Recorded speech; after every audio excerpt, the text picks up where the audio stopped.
Hello everyone, welcome to Edutab. तो I hope आपका जैब examination का प्रिपरेशन बहुत अच्छा चल रहा होगा, चाहे आप मई एग्जाम के लिए प्रिपेयर करें चाहे अक्टूबर के लिए। एक इंपॉर्टेंट चीज़ है नोट्स बनाना। तो नोट्स हमेशा आपके पास अच्छे से बने होने चाहिए ताकि आपको रिवीजन करना है, लास्ट मिनट रिवीजन करना है तो आपके पास नोट्स हो।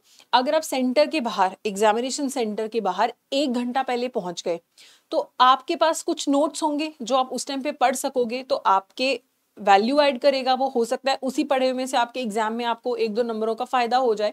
तो नोट्स आपके पास होने चाहिए। अब नोट्स डिजिटल होने चाहिए, hand written, it's totally dependent on your preference. आपको लिख के याद होता है, हैंड रिटन नोट्स बनाओ।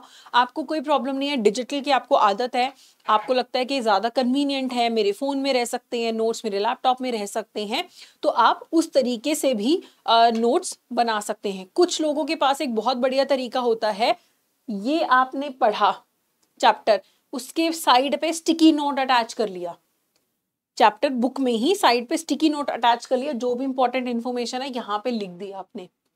ओके, कुछ लोग क्या करते हैं, I did it my self a lot of times, कि हम अपने फोन में पढ़ा, कुछ जैसे कुछ भी पढ़ा और उसी टाइम अपनी ही आवाज में रिकॉर्ड कर लिया। इंपॉर्टेंट चीजें वॉइस नोट्स बना लिए कि मैंने अब पढ़ा ये पूरा चैप्टर, मुझे जो जो इंपॉर्टेंट लग रहा है मैंने अपनी आवाज में रिकॉर्ड कर लिया। Note 1, note 2, note 3। उससे क्या होता है, कभी भी घूमते फिरते हेडफोन्स लगाए और सुनना शुरू कर दिया अपनी ही आवाज में, फिर रिटेन रह जाता है। ये एक बहुत सही तरीका है, क्योंकि आप खुद अपनी स्पीड के हिसाब से जो आपको इंपॉर्टेंट लगता है एम्फेसिस कर लो और किसी भी तरीके से रिलेट कर लो, कोई कहानी सुना दो खुद को और याद रखो। तो वॉइस नोट्स भी बना सकते हो, ठीक है। बहुत ये सही तरीका हो सकता है कि जब भी वॉक करने निकले तो पढ़ने के लिए तो आपको एक जगह बैठना पड़ेगा, आपने हेडफोन्स लगाए और सुननी शुरू कर दिया वो बातें। तो एक ये भी तरीका हो सकता है नोट्स बनाने का। तो मल्टीपल तरीके हैं, जो आपकी रिक्वायरमेंट को सूट करता है वो आपको करना है। फिर जब आपको नोट्स बनाने हैं, पहली रीडिंग में ही नोट्स बनाने नहीं स्टार्ट कर देने हैं, क्योंकि आज आपने बुक खोली, पहला चैप्टर आपको क्या दिखा, AML KYC guidelines, banker customer relationship, सब कुछ ही इंपॉर्टेंट लगेगा।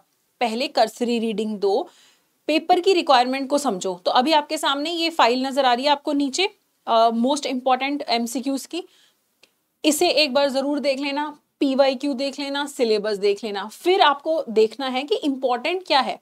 सब कुछ ही अंडरलाइन करते रहो, सब कुछ ही देखते रहो, सब कुछ लिखते रहो, नोट्स बहुत बल्कि हो जाएंगे, फिर तो नई PPP की बुक बना दोगे आप। आपको सिर्फ इंपॉर्टेंट टॉपिक्स पहले आइडेंटिफाई करने हैं, उनको प्रायोरिटाइज करना है, उनके नोट्स बनाने को प्रायोरिटाइज करना है, रेलिवेंट इंफॉर्मेशन ही लिखनी है। जो रिटेन करना जरूरी है वही नोट्स में लिखो, सब कुछ मत लिखो। जो चैप्टर्स इंपॉर्टेंट है A और B मॉड्यूल की, उनकी जो इन्फॉर्मेशन आपको पता है रिटेन करनी है वो नोट्स में लिखो। न्यू इन्फॉर्मेशन को लिखना चाहिए ज्यादातर नोट्स में। जैसे अब आपको पता है कि OVDs कौन से होते हैं, आपको पता है कि आधार OVD है, आपको पता है कि ड्राइविंग लाइसेंस OVD है, पासपोर्ट OVD है। हो सकता है आपको नेशनल पॉपुलेशन रजिस्टर का जो लेटर होता है, कार्ड होता है, आपको नहीं पता कि वो भी OVD होता है, वो लिखो नोट्स में। सारे OVD मत लिखो, जो न्यू इंफॉर्मेशन है वो अपने नोट्स में लिखिए। और शॉर्ट हैंड यूज करो, मेमोरेंडम ऑफ एसोसिएशन लिखने की बजाय MOA लिखो, आर्टिकल ऑफ एसोसिएशन लिखने की बजाय AO लिखो, बिटवीन लिखने की जगह BW लिख लीजिए। लेकिन शॉर्ट हैंड भी वो यूज करो जो खुद को भी बाद में याद रहे। ऐसा ना हो कि बाद में आप सोचोगे ये इसका क्या मतलब है BW का। तो आपको शॉर्ट हैंड यूज करना है ताकि आपके नोट्स जो हैं छोटे बने, बहुत लंबे लंबे नोट्स नहीं बनाने हैं। और हो सके तो मान लो आपने पूरा 10 दिन पढ़ा, आपने नोट्स बनाए, फिर आपने नोट्स को रिवाइज किया, आपको लग रहा है कि तो ये सब मुझे आता है, मुझे रिवाइज करने की भी जरूरत नहीं, उसको काट दो बीच में से। जो आपने पढ़ लिया उसे हटा दो, हो सके तो फ्रेश नोट्स बना लो छोटे छोटे से, या फिर जो आपको लगता है कि ये मुझे बार बार भूल रहा है उसको हाईलाइट कर लो। फिर आप जब भी नोट्स बनाए कलर कोडिंग का जरूर इस्तेमाल करो, ठीक है। हाइलाइटर लेके रखो या पेन लेके रखो कि जो डेज का डेटा है, इंपॉर्टेंट डेटा है, या तो उसको हाईलाइट करो या डिफरेंट पेन में लिखो। आपको लग रहा है बार बार भूल रहा है, उसकी कलर कोडिंग करो। जैसे अगर आप हमारे लेक्चर्स देख रहे हो, लेक्चर्स लेके पढ़ रहे हो, पहले तो नया लेक्चर फ्रेश पेज से, ठीक है, डेट या नोट्स जहां से आइडेंटिफाई कर सको कि कौन से मैं सुन रहा था लेक्चर जहां के ये नोट्स हैं, क्योंकि हो सकता है जब आप रिवाइज करो दोबारा से अपने नोट्स, आपको कोई टॉपिक में डिफिकल्टी हो रही हो, अब आपको पता ही ना हो कि ये नोट्स मैंने किस चैप्टर से बनाए थे, किस मैंने लेक्चर को सुन के बनाए थे, तो नोट्स में ऊपर लिखो कि इस यूट्यूब वीडियो से देखा है मैंने, या इस मैंने कोर्स से देखा है, या बुक में मैंने यहाँ से पढ़ा है, ताकि कल आपको कोई दिक्कत हो उसको रिवाइज करने में तो आप मेन सोर्स पे जा सको। साफ सुथरी हैंडराइटिंग में लिखना है, डॉक्टर वाली हैंडराइटिंग में नहीं लिखना के बाद में खुद को ही नहीं समझ आ रहा है। बहुत इंपॉर्टेंट है, अच्छी थोड़ा सा मेहनत लगती है, थोड़ी अच्छी हैंडराइटिंग में लिखो ताकि बाद में पढ़ने में आपको दिक्कत ना हो। वाइड मार्जिन रखो, भर नहीं देना है पेज को कि ये आपका पेज है, इसमें आपने ऐसे ऐसे बॉक्सेस बना के इतना भर दिया इसको कि इतना छोटा छोटा लिखा कि पता ही नहीं है। थोड़ी स्पेस छोड़ो लिखते हुए। स्पेस छोड़ने का एक बहुत बड़ा फायदा ये भी है, मान लो ये आपका पेज है, आपने इतने में लिखना है, इतना छोड़ दो ताकि आरबे का कोई सर्कुलर आ जाए, कोई इंफॉर्मेशन ऐड करनी हो, पॉइंट ऐड करनी हो, वाइड मार्जिन होना चाहिए, जगह होनी चाहिए। जहां हो सके डायग्राम सिंबल्स बनाओ, ठीक है।